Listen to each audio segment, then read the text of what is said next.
I pray thee, good McCree, let's retire. The day is hot, the Capulets, the family of bandits, is abroad. If we meet, we shall not escape a gunfight, for these hot days are the mad blood stirring.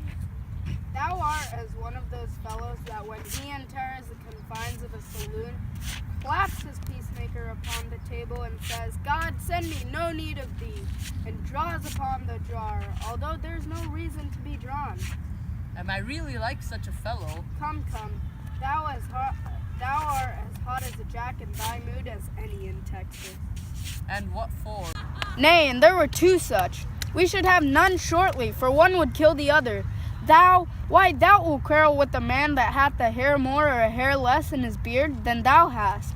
Thou wilt quarrel with a man for cracking nuts, having no other reason but having hazel eyes. Thou hast quarreled with a man for coughing in the street, because he had awakened thy dog that hath lain asleep in the sun.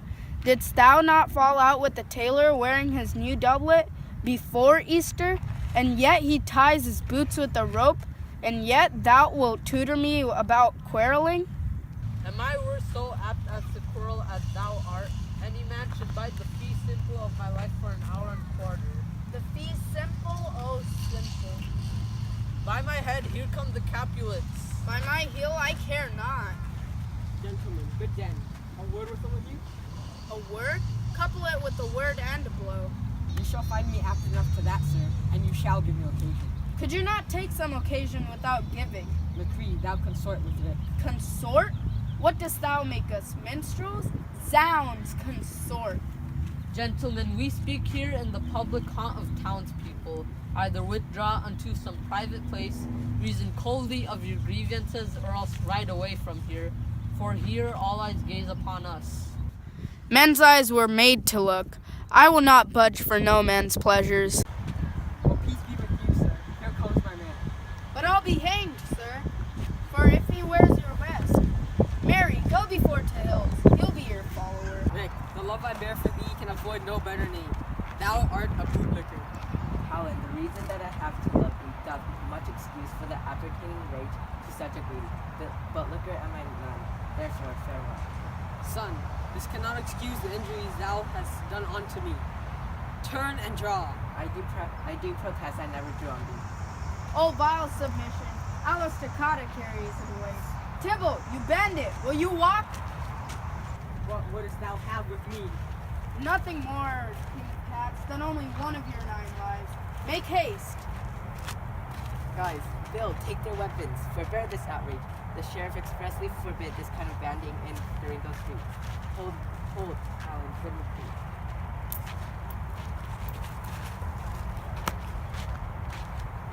I am a cock, a plague of both your houses. I am a cock. Is he gone and hath nothing? What, art thou hurt? Aye, 'tis a scratch. But 'tis enough. Tomorrow, if you ask for me, you'll find me a grave man.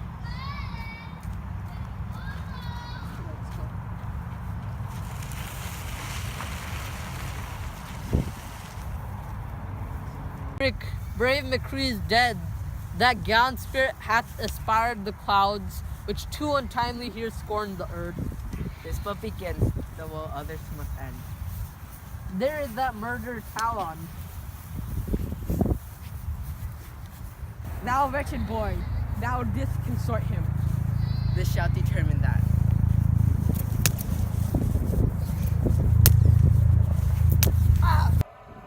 Rick, away, be gone. The townspeople are up just as Talon is slain.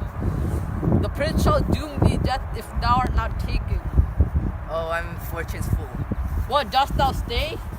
Where is that murderer? Talon, where did he go? There's he that murdered Talon. Sir, come up with me, for I come by the sheriff. Where are the filthy beginners of this brawl? Oh, just sheriff, I know all about the unlucky manage of this fatal brawl. There lies that man slain by Rick, who slew thy kinsman, brave McCree. Oh, my brother, my cousin, my brother's child. Thou Capulet blood is shed upon this ground, so shall Montague's blood be shed true. Bill, who began this fray? Talon, here slain, whom Rick's hand did slay, Rick, who spoke him fair, bid him bethink how petty the fight was. Urge withal your high displeasure, all uttered with a gentle breath, a calm look, knees humbly bowed, could not take truce with the unruly spleen of Talon, who was deaf to peace.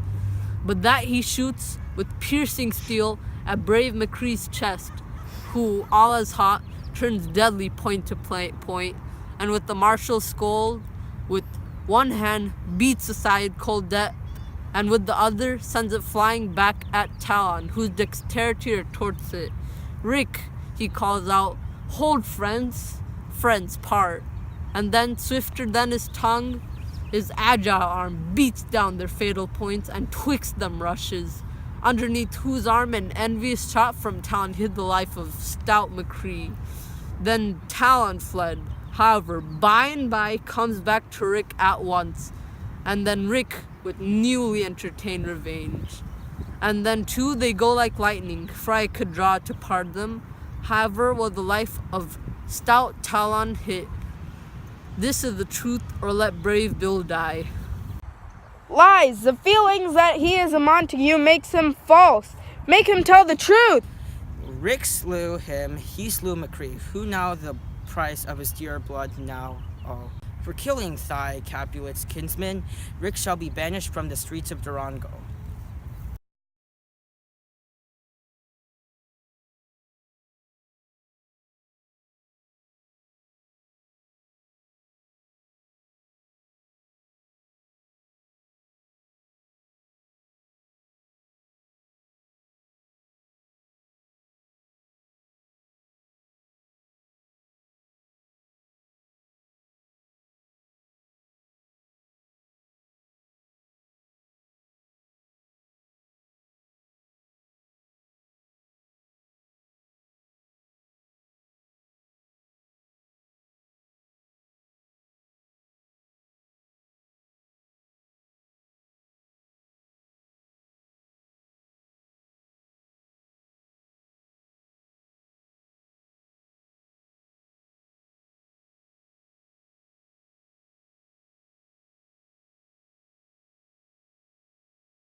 Not Rick, Sheriff. He was McCree's friend. His offense concludes what the law would end, the life of Talon.